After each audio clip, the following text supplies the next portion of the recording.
sejahtera untuk kita. Perkenalkan, nama saya Ibu Agnes Lopez Busa, calon guru penggerak angkatan 10 SMA 6 Kota Komba. Hari ini saya tidak sendirian, saya ditemani oleh Pak Versianus Ngunggur, Sarjana Pendidikan. Biasa beliau ini disapa dengan Pak Versi. Pak Versi ini mengajar mata pelajaran biologi di SMA 6 Kota Komba. Selamat pagi Pak, bagaimana kabarnya hari ini? Selamat pagi Bu Agnes, kabar saya puji Tuhan baik Bu.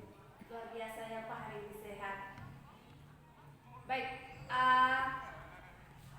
adapun tujuan dari praobservasi kita hari ini adalah untuk mengukur, untuk melihat bagaimana nanti Bapak akan mengajar di kelas dan membantu Bapak untuk mempersiapkan diri dalam mengajar di kelas nanti ya Pak. Tujuan dari praobservasi ini. Saya akan bertanya, mengajukan beberapa pertanyaan. Apakah Pak Versi bersedia? Saya bersedia Ibu. Oke, baik. Untuk pertanyaan yang pertama Pak, kira-kira tujuan pembelajaran yang nanti Pak bawakan di kelas itu seperti apa? Mungkin Pak Versi bisa ceritakan. Oke, baik Ibu. Sebelum saya menyampaikan tujuan pembelajaran, jadi materi yang nanti akan saya bawakan itu tentang enzim di kelas 12 peminatan 2. Untuk tujuan pembelajaran yang akan dicapai dalam kegiatan pembelajaran itu nanti, rencananya saya akan mewujudkan tujuan pembelajaran di mana peserta didik mampu menganalisis struktur enzim sebagai katalis biologis dalam tubuh manusia dengan baik. Oke, baik Pak Versi. Jadi tujuan pembelajaran itu nanti yang saya tangkap itu satu ya Pak. Jadi nanti siswa itu mampu menganalisis struktur enzim ya Pak ya. Oke, kita masuk pada pertanyaan yang kedua ya Pak. Kira-kira mungkin Pak Versi bisa jelaskan area pengembangan yang sedang dicapai nanti pada pembelajaran di kelas itu seperti apa Pak? Baik Bu Agnes, jadi area pengembangan yang diwujudkan dari tujuan pembelajaran itu nanti itu ada 3. Ada pengetahuan, ada keterampilan, dan ada sikap. Pengetahuannya nanti itu akan diwujudkan melalui penilaian pengetahuan melalui post-test, sedangkan sikapnya itu nanti diwujudkan melalui observasi yang nanti akan dilakukan mulai dari kegiatan awal sampai kegiatan akhir. Sedangkan untuk keterampilannya itu nanti diwujudkan pada saat presentasi, di mana nanti setiap kelompok akan menilai kelompok yang lain. Jadi seperti itu. Oke, baik Pak. Tadi saya menangkap berarti ada 3 area pengembangan yang akan Pak hendak capai di pembelajaran. Yang pertama itu pengetahuan, lalu melalui sikap observasi ya, penilaian sikap observasi, dan keterampilan ya Pak. Berarti ada 3 ya area pengembangannya. Oke, baik Pak. Pertanyaan yang ketiga Pak, kira-kira strategi apa yang Pak persiapkan untuk pembelajaran di kelas nantinya? Oke, baik Ibu. Jadi saya merencanakan pembelajaran berdiferensiasi yang terintegrasi dengan pengetahuan sosial emosional. Kemudian untuk model pembelajarannya itu saya akan memakai model problem based learning atau PBL. Kemudian untuk metodenya itu melalui diskusi dan presentasi. Sedangkan medianya itu saya akan menggunakan media PowerPoint dan juga LKPD. Jadi seperti itu. Oke, baik. Yang saya tangkap dari strategi yang akan dipersiapkan itu Bapak akan menerapkan pembelajaran berdiferensiasi yang terintegrasi dengan KSE ya Pak. Lalu model pembelajaran yang Pak gunakan itu problem based learning, di mana siswa akan mampu memecahkan masalahnya ya Pak, yang dibagi dalam diskusi dan presentasi metodenya ya. Lalu medianya itu nanti Pak gunakan PPT atau PowerPoint dan dibantu dengan LKPD, YouTube, dan artikel-artikel lainnya Pak. Oke, baik Pak, saya sudah menangkap apa yang akan Pak lakukan di pembelajaran di kelas nantinya, mulai dari tujuan pembelajaran, area pengembangan, dan strategi apa yang akan Pak lakukan. Kira-kira nanti tanggal berapa, jam berapa, di kelas berapa Pak? Oke, baik Bu. Jadi rencana yang akan saya lakukan untuk proses pembelajaran nanti di hari Kamis tanggal 12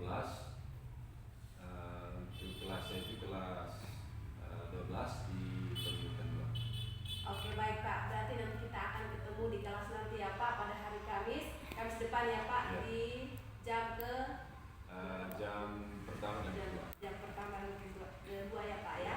Oke, demikianlah Pak hasil percakapan praobservasi kita hari ini. Semoga dengan percakapan praobservasi kita ya hari ini Pak dapat mempersiapkan diri yang lebih baik lagi untuk di pembelajaran kelasnya nanti. Oke, siap. Sampai jumpa di pembelajaran kelas ya Pak. Oke, Bu.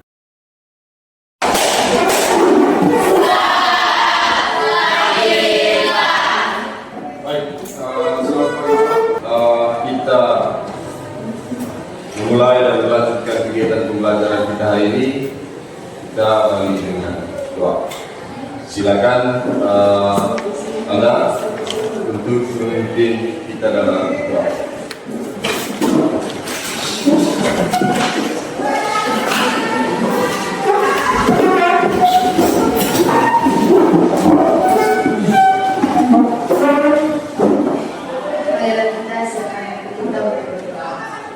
Saya membawa doa ini dalam ajaran agamaku.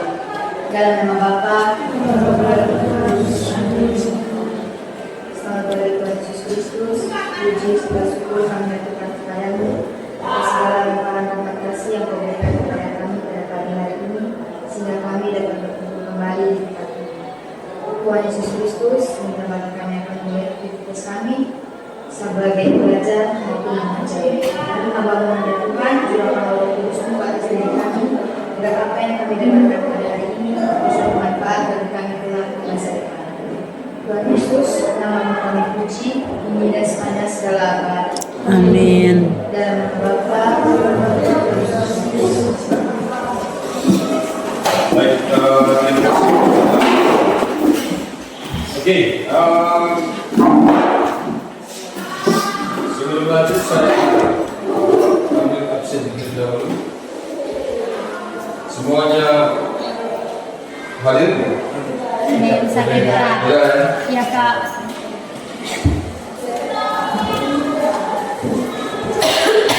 D. Ruin. Hadir Kak. Rindu. hadir Pak. Sherwan. Hadir Pak. Salma. Hadir Pak. Ahmad. Kota. Hadir Pak. Juma. Hadir Pak. Salma. Hadir Pak. Ahmad. Kota. Hadir Pak. Juma. Hadir Pak. Berata. Alfa. Pak. Namur. Ada Pak. Sejo. Hadir.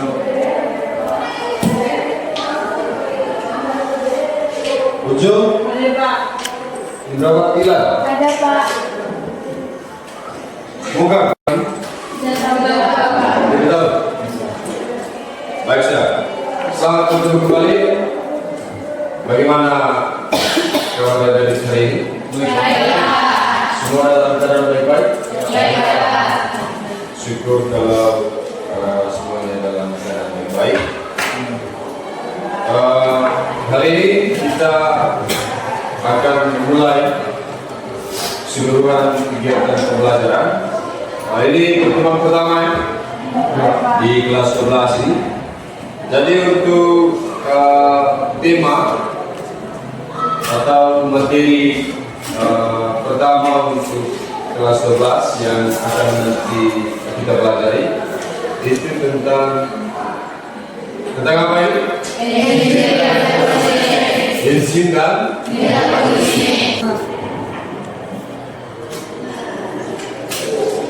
sekarang kita masuk ke topik yang pertama tentang metabolisme. Dari tadi pernah dengar kata metabolisme? Pernah? Pernah dengar kata metabolisme? Pernah? Kira-kira apa itu metabolisme? Siapa yang bisa jawab? Oke, Anda silakan. Metabolisme adalah reaksi kimiawi untuk mengubah zat-zat yang menghasilkan energi maupun memerlukan energi yang terjadi di dalam sel-sel tubuh. Menghasilkan dan memerlukan energi untuk proses pencernaan dan menghasilkan zat dalam tubuh. Metabolisme, proses metabolisme itu dibagi menjadi dua. Ada yang namanya anabolisme dan ada yang disebut dengan kata seluruh sel hidup atau seluruh makhluk hidup pasti mengalami proses metabolisme. Coba kami lebih keras ya. Melalui diskusi peserta didik mampu menganalisis struktur ini sebagai katalis biologis dalam tubuh manusia dengan benar. Oke.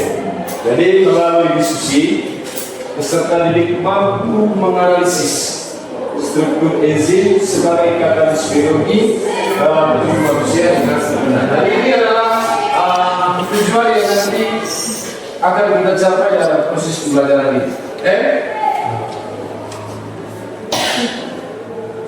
Ya, ini adalah beberapa fungsi enzim. Yang pertama adalah memecah molekul makanan menjadi nutrisi yang lebih kecil dan mudah diserap oleh tubuh. Yang kedua, membantu mengubah zat-zat dalam tubuh menjadi energi. Yang ketiga,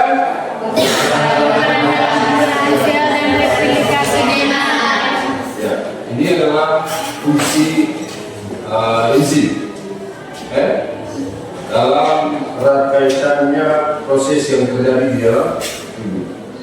Nah sekarang pertanyaan selanjutnya, apakah enzim itu memiliki hubungannya dengan metabolisme? Apakah enzim memiliki hubungan dengan metabolisme? Memiliki, Pak. Memiliki? Ya, Pak. Siapa yang bisa jelaskan kira-kira hubungan antara enzim dan metabolisme itu apa?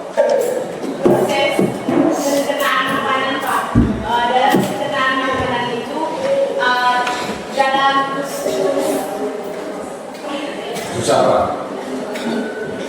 Khusus pencernaan itu berperan enzim Pak. Di situ kan kita makan nasi. Nah dalam nasi ini kan mengandung protein. Enzim ini akan berfungsi atau memecahkan protein tersebut menjadi lebih sederhana yaitu glukosa. Glukosa. Oke. Luar biasa. Jadi siapa lagi? Jessica mungkin? Tadi kan kita sudah memahami bahwa metabolisme itu adalah segala peristiwa atau proses yang terjadi di dalam tubuh, reaksi baik reaksi kimia, reaksi biologis ataupun reaksi fisika. Nah, ini berkaitan dengan hubungan enzim dan metabolisme, bahwa enzim ia berperan membantu metabolisme. Jadi antara metabolisme dan enzim seperti yang tadi disampaikan oleh Pak Tian itu sama-sama penting bagi tubuh. Kemudian cara kerja enzim yang bereaksi dengan molekul substrat menghasilkan senyawa melalui reaksi kimia organik yang memberikan energi aktivitas lebih rendah.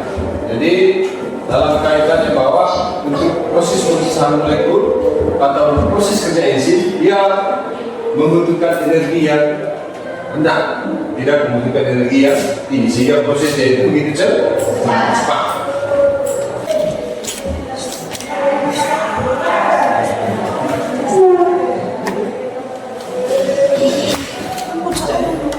Konsentrasi, jangan fokus suara-suara yang dari luar.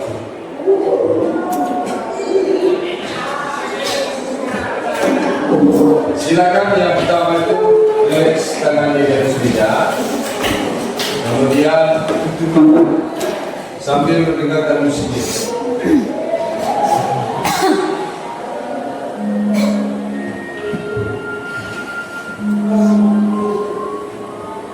Tutup mata.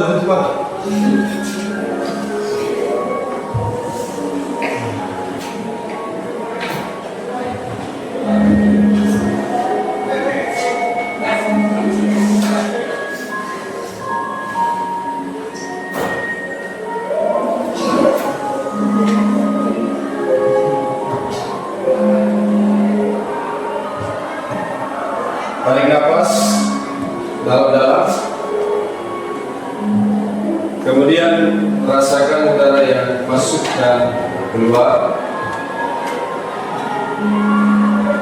Amati perasaan dan pikiran kalian saat ini. Fokus ke dalam pikiran kalian. Tidak perlu menilai, hanya mengamati. Simak videonya secara mandiri. Kemudian analis videonya. Nanti materi pertama adalah enzim. Pada materi pertama ini kita akan belajar membahas tentang enzim, mulai dari definisi, struktur, terus komponen, spesifikasi enzim, nama, dan juga klasifikasi enzim. Baik, langsung saja belajar. Nah, kita akan mulai dari definisi dari enzim. Jadi, enzim ini merupakan senyawa kimia berupa protein yang bekerja sebagai biokatalisator. Nah, apa sih biokatalisator? Bio itu artinya hidup, dan katalis artinya zat yang dapat mempercepat suatu reaksi kimia. Jadi bisa diartikan bahwa enzim ini merupakan zat yang mempercepat reaksi kimia dalam tubuh manusia. Reaksinya itu dapat berupa reaksi membentuk molekul kecil menjadi molekul yang besar, ataupun reaksi pemecahan dari molekul yang besar menjadi molekul yang kecil. Nah, bisa juga untuk reaksi perubahan dari molekul yang satu menjadi molekul yang lain yang berbeda. Nah, semua reaksi ini itu dapat terjadi lebih cepat bila kita menggunakan enzim. Tetapi sebenarnya kalau tidak ada enzim itu juga bisa ada reaksi seperti ini. Tetapi itu harus melakukan perlakuan tertentu. Misalnya, untuk menyatukan molekul itu harus dikasih kegiatan ini. Atau contoh lain, untuk memisahkan molekul yang besar menjadi yang kecil itu harus dibantu dengan kegiatan listrik. Tapi bersyukurlah karena Allah menciptakan enzim di dalam tubuh kita. Nah, biar lebih jelas lagi mengenal enzim, mari kita lihat strukturnya. Jadi, setiap enzim itu memiliki sisi. Nah, kalau tidak stabil, maka ikatannya itu akan gampang berubah dan gampang bereaksi. Sampai akhirnya kedua substrat ini itu akan menyatu dan membentuk produk. Nah, sedangkan jika menggunakan enzim atau ada enzim, substrat itu akan menempel ke sisi aktif enzim, membentuk kompleks enzim substrat.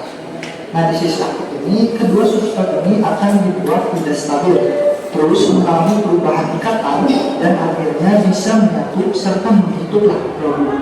Jadi tanpa harus susah-susah untuk menaikkan suhu sos. Nah, walaupun substrat itu hanya dapat menempel pada enzim di sisi aktifnya saja, bukan berarti bagian enzim yang lain itu tidak penting ya.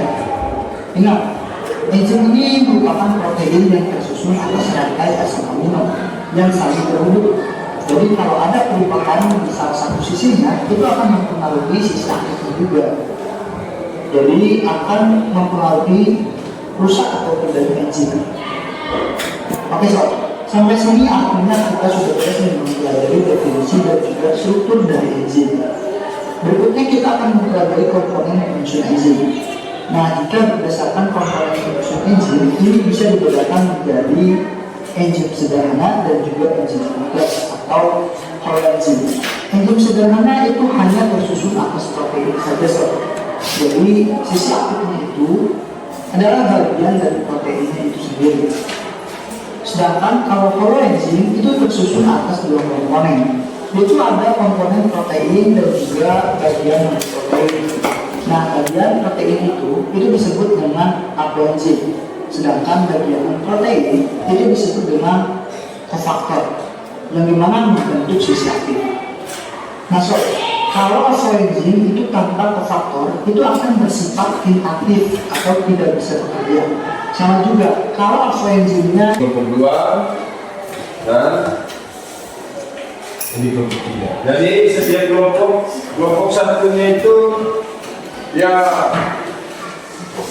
berdiskusi untuk kasus yang nomor 1, kelompok 2 nya kasus yang nomor 2, sedangkan kelompok 3 nya kasus yang nomor 2. Mulai dari sekarang sih.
Itu di atas biasanya kalian sudah ada tempat penilaian presentasi.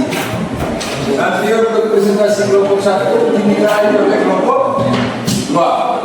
Kelompok 2 presentasi dinilai oleh kelompok 3. Kelompok 3 presentasi dinilai oleh kelompok 1. Kemudian moderator presentasi kelompok 1 presentasi, moderatornya dari kelompok 3, kelompok 2 presentasi, moderatornya dari kelompok 1, kemudian kelompok 3 presentasi, moderator silakan dari kelompok 1 untuk presentasi yang serius.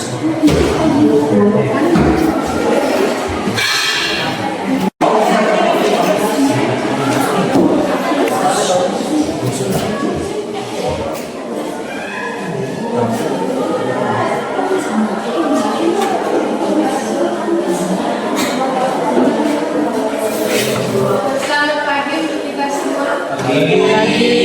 Terima kasih atas waktu dan kesempatan yang diberikan kepada saya. Kita masuk ke topik berikut, yaitu presentasi hasil kerja kelompok. Yang pertama kita akan mendengarkan hasil presentasi kerja kelompok dari kelompok 1. Komponen penyusun enzim. Enzim yang tersusun atas senyawa protein dan non-protein. Komponen protein Atau mungkin bisa disingkat pertanyaan, apa yang kalian tahu tentang enzim setelah memproses tadi? Apa?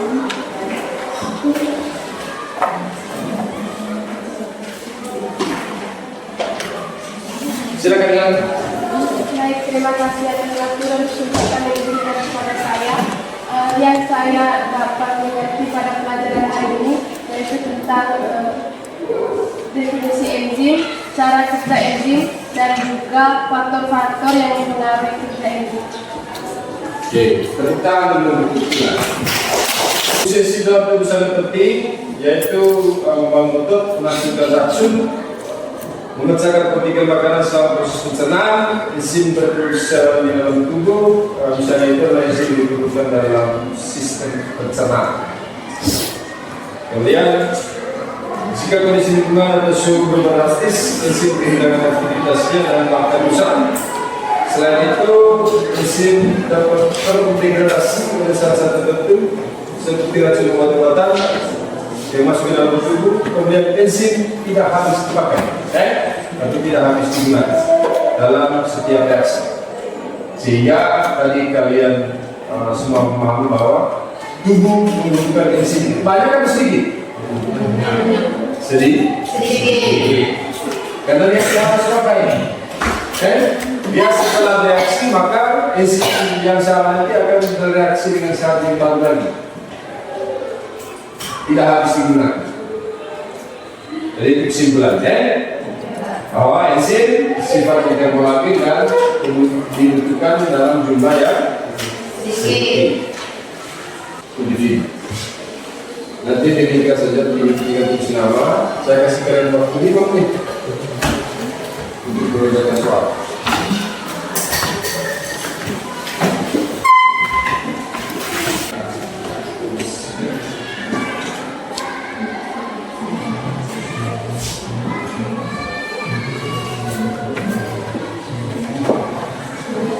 Siapa belum dapat? Coba.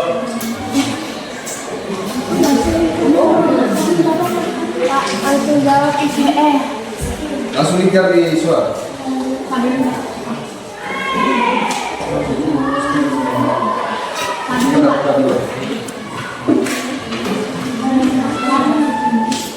Salam. Kamu bisa di atas ini. Oh ini bisa. Terus refleksinya apa hal yang Anda kuasai dalam pembelajaran ini. Menyelesaikan refleksi untuk aktivitas pembelajaran. Cepat.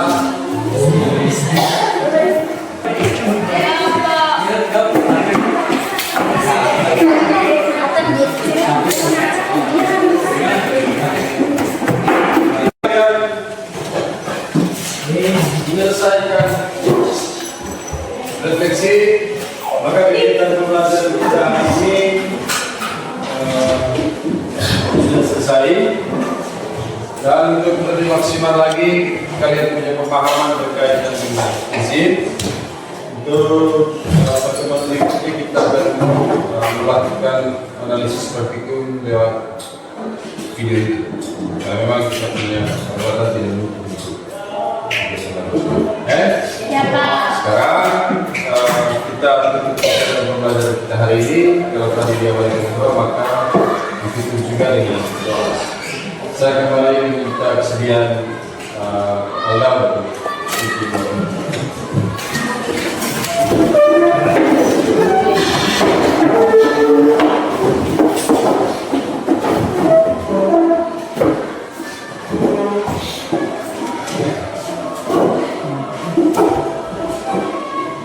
Marilah kita berdoa. Izinkan saya mewakili dalam acara KKB. Dalam nama Bapa. Terus amin. Selamat pagi, salam sejahtera untuk kita. Hari ini saya tidak sendirian, saya ditemani oleh pengajar praktik saya, Ibu Dian Siba, dan juga rekan sejawat saya, Pak Versi Munggur. Selamat pagi, Pak. Selamat Bagaimana pagi, kabarnya? Agnes. Puji Tuhan, kabar baik Ibu. Oke, luar biasa ya Pak, hari ini semangat dan sehat selalu ya. Oke, sebelum melakukan observasi kita kali ini, dan kita sudah melaksanakan diskusi praobservasi ya Pak. Berdasarkan catatan yang saya terima pada saat diskusi praobservasi itu, ada area pengembangan yang fokusnya itu pada penerapan budaya positif, ada KSE dan juga pembelajaran berdiferensiasi ya Pak. Dan kita juga sudah sepakat bahwa hari ini itu kita akan melakukan diskusi pasca observasi ya Pak Versi ya. Nah, hari ini kira-kira apa sih yang mau Pak Versi ceritakan atau mau Pak Versi sampaikan berdasarkan hasil observasi kemarin Pak? Silakan Pak. Oke, baik. Terima kasih Ibu Agnes. Jadi tujuannya pasca observasi ini untuk mengetahui hasil observasi yang sudah dilakukan di kelas, yang mana observer yang waktu itu adalah Ibu Agnes sendiri. Jadi saya ingin mengetahui kelemahan ataupun kelebihan saya dalam melaksanakan proses pembelajaran di kelas. Seperti itu. Ya, mungkin Pak Versi bisa ceritakan bagaimana perasaan Pak Versi setelah saya melakukan observasi atau supervisi di kelas waktu itu Pak. Oke, baik Ibu, saya merasa sangat senang sekali sudah dilakukan supervisi oleh Ibu Agnes, yang mana saya merasa lebih siap dalam melaksanakan pembelajaran. Kemudian di situ juga saya sudah menyiapkan berbagai misalnya tujuan pembelajaran dan hal lain yang mendukung dalam pembelajaran saya di kelas. Jadi seperti itu. Mungkin juga Pak Versi bisa ceritakan bagaimana perasaan ketika ada kehadiran supervisor di kelas waktu itu Pak, pada saat Pak Versi melakukan pembelajaran. Baik Ibu, jadi jujur saja saya merasa agak sedikit nervous, kemudian agak sedikit kaku karena pembelajaran saya itu dinilai ataupun dipantau oleh Ibu Agnes waktu itu. Tetapi pada akhirnya lama-kelamaan saya juga merasa lebih rileks karena menganggap Ibu Agnes itu bukanlah sebagai pengadil pada saat pembelajaran saya, sehingga saya lebih rileks, lebih enjoy, kemudian lebih fokus terhadap pembelajaran yang sudah direncanakan sebelumnya. Oke, luar biasa ya Pak. Mungkin Pak Versi bisa ceritakan apakah tujuan pembelajaran sudah tercapai dalam pembelajaran yang sudah Pak Versi lakukan di kelas waktu itu.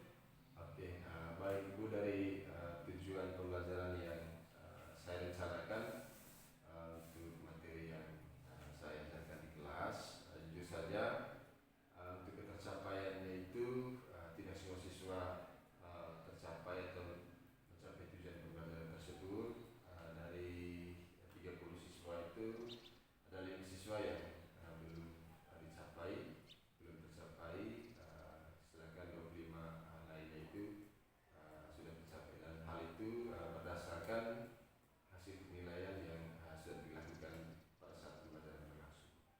Oh iya Pak, kira-kira kenapa, apa maksudnya kendala apa yang dialami sampai dari jumlah 35 ini 25 tercapai ya Pak, dan beberapa siswa yang tidak tercapai ini kira-kira kendalanya di mana Pak?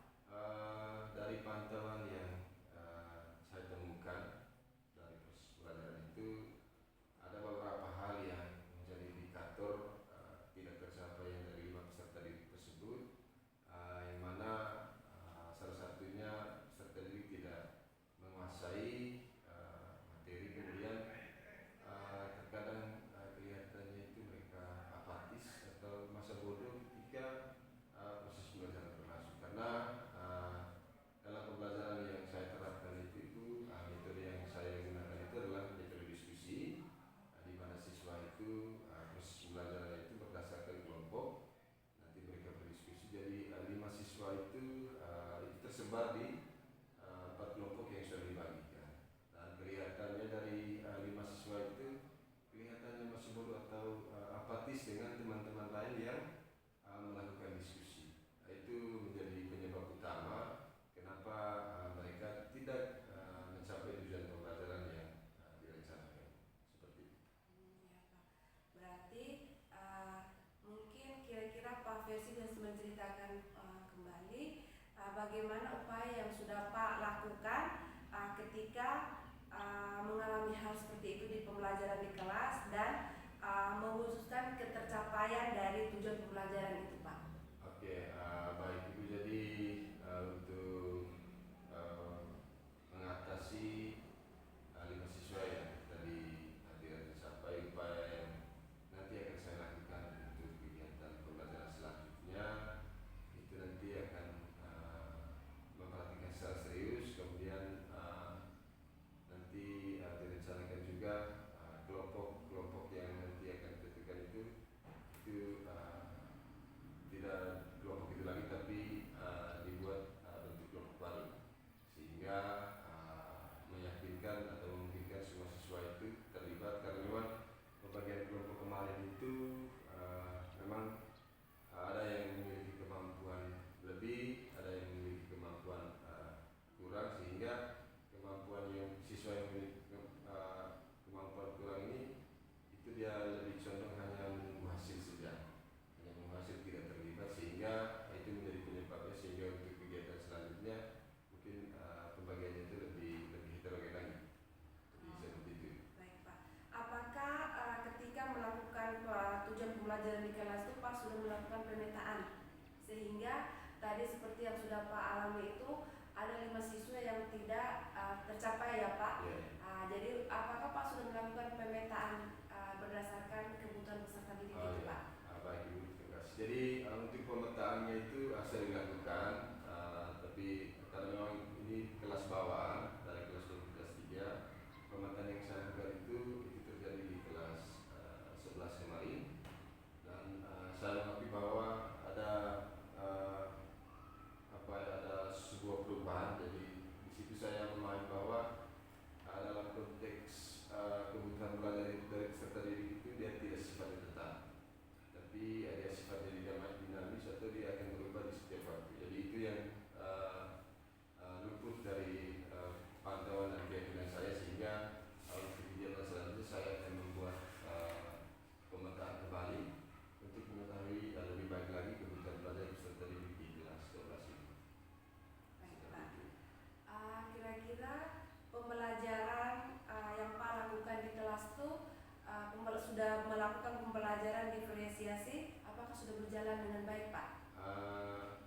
pembelajaran diferensiasi yang saya terapkan di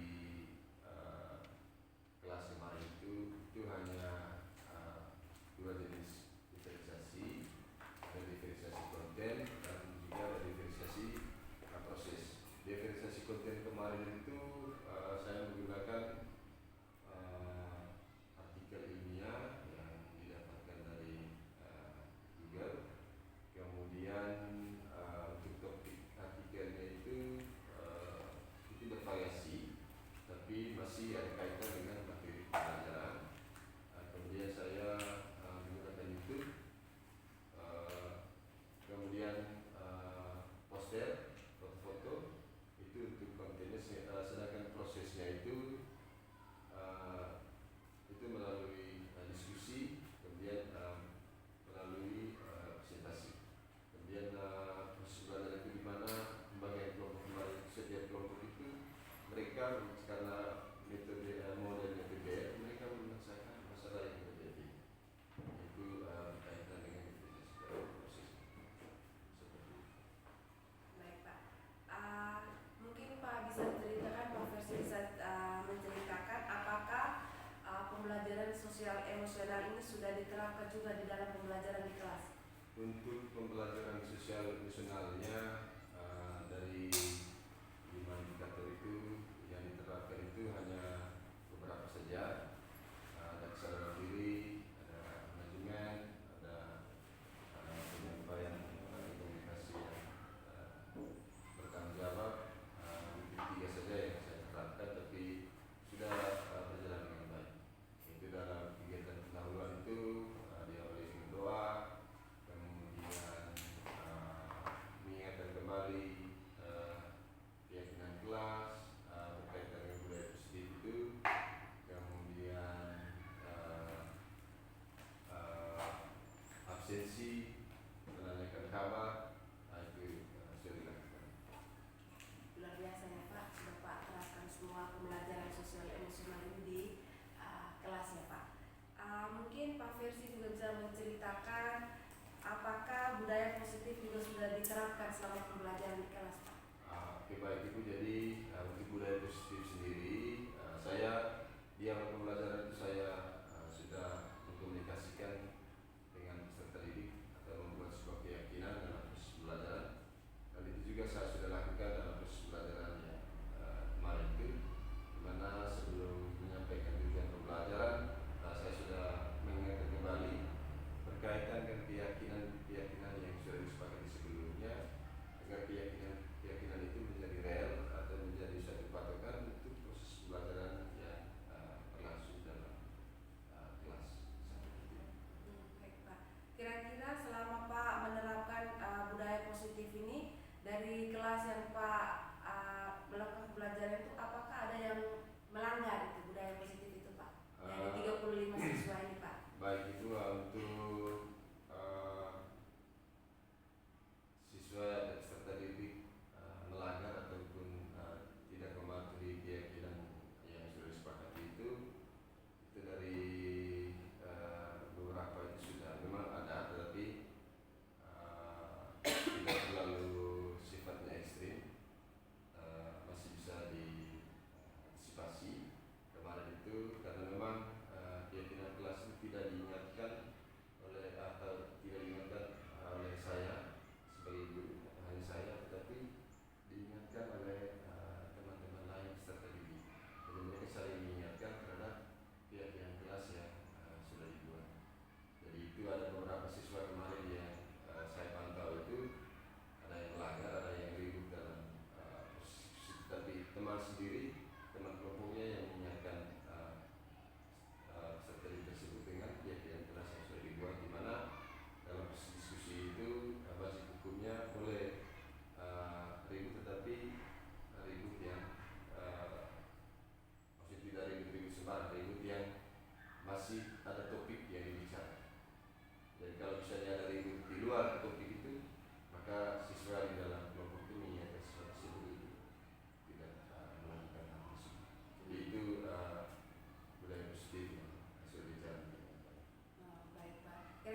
Pak Versi lakukan dari hambatan tersebut di pembelajaran di kelas itu?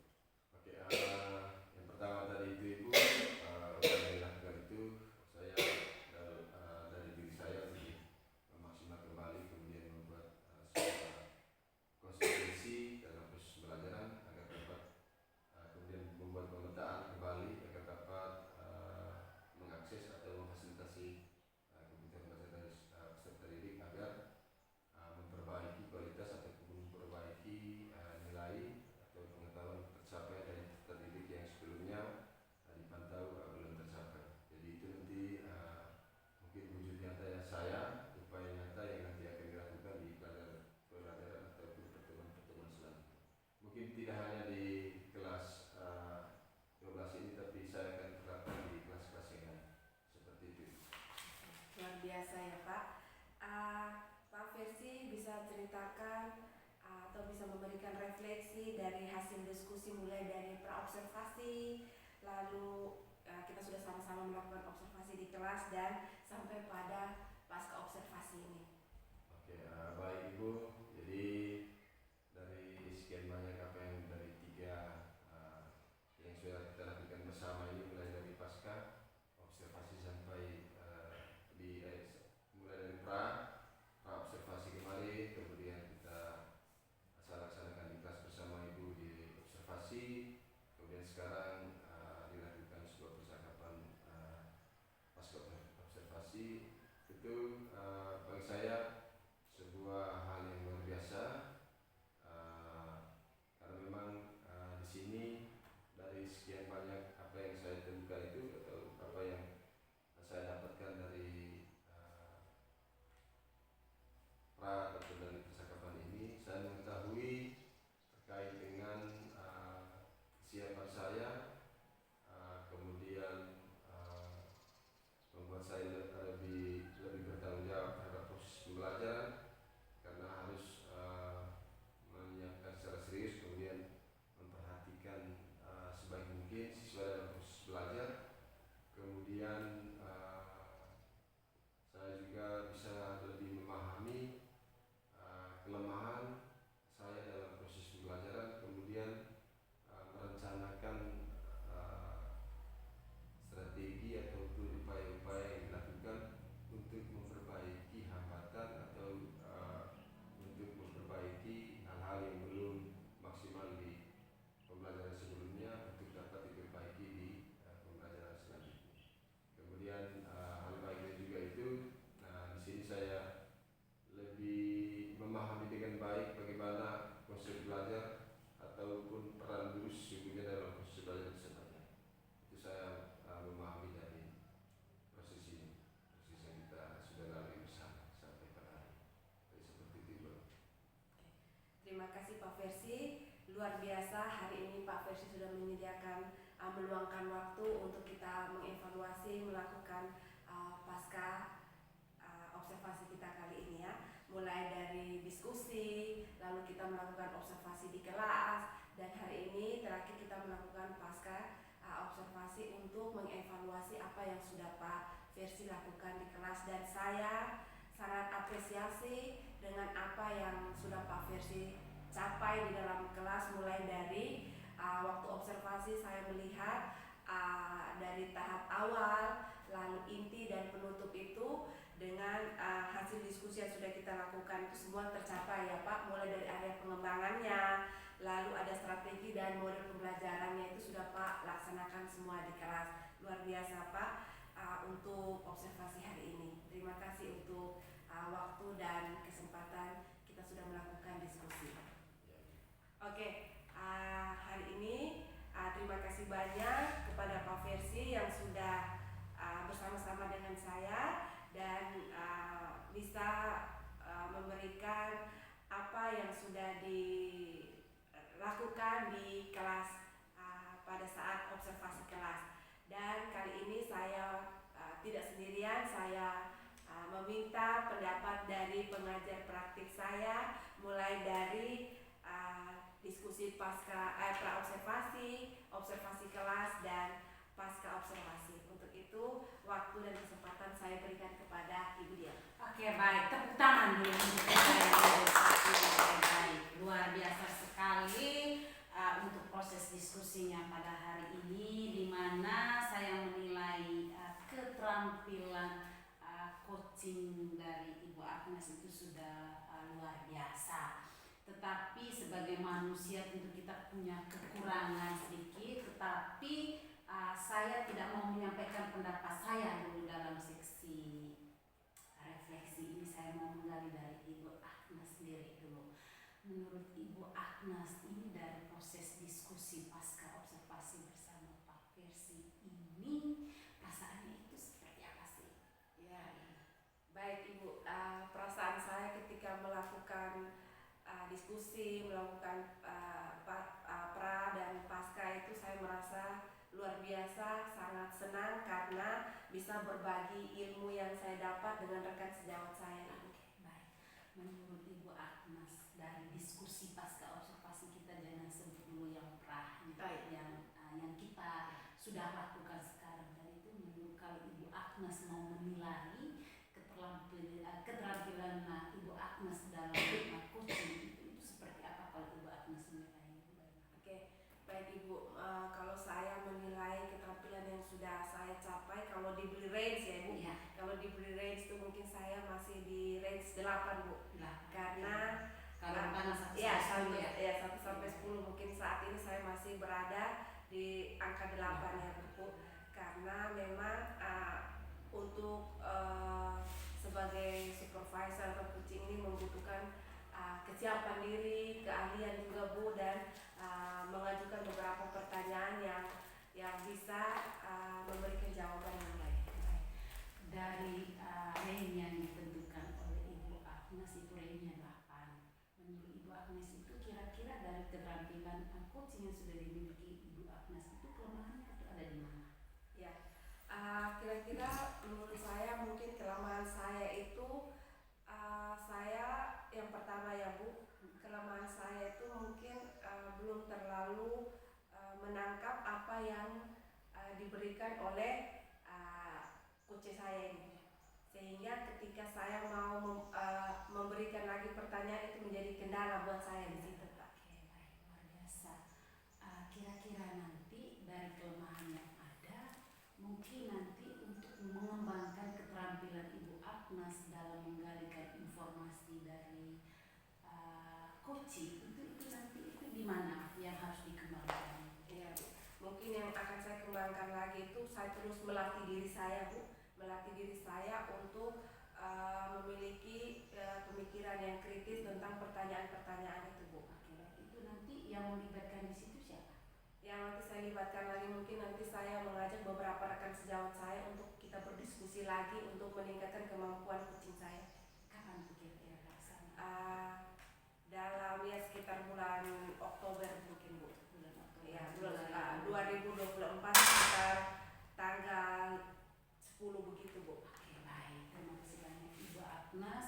Ibu Agnes sudah memetakan kelemahannya di mana dalam keterampilan coaching. Jadi harapan saya sebagai BP terus mendalami kembali, mengembangkan kembali kemampuan-kemampuan yang sudah dimiliki oleh Ibu Agnes, sehingga nanti dalam melakukan praktik coaching, karena mereka Ibu Agnes ini adalah sebagai agen pemimpin pembelajaran baik ada di kelas maupun di dalam di lingkungan sekolah. Terkait dengan kendala tentu juga ada kelebihan. Kalau yang menurut Ibu Agnes itu kira-kira lebihnya di mana tadi dari keterampilan coaching yang sudah dimiliki? Ya, kelebihan saya mungkin Ibu tadi itu ketika melakukan diskusi itu mengalir dengan baik Ibu, tidak ada hambatannya, dan saya juga berterima kasih kepada rekan sejawat saya yang mendukung ketika melakukan diskusi sepanjang hari ini. Luar biasa, mari kita aplaus dulu sekali lagi. Luar biasa. Jadi kita memang untuk menjadi coach itu tidak semudah membalikkan telapak tangan, tetapi itu semua butuh proses. Tetapi kalau memang tadi Ibu Agnes itu sudah bagus, sudah mengenali kelemahan dan kelebihan dalam dirinya, tinggal bagaimana kita untuk mengembangkan kembali kompetensi atau potensi yang ada dalam diri kita. Jadi terima kasih banyak, nanti kita akan ketemu lagi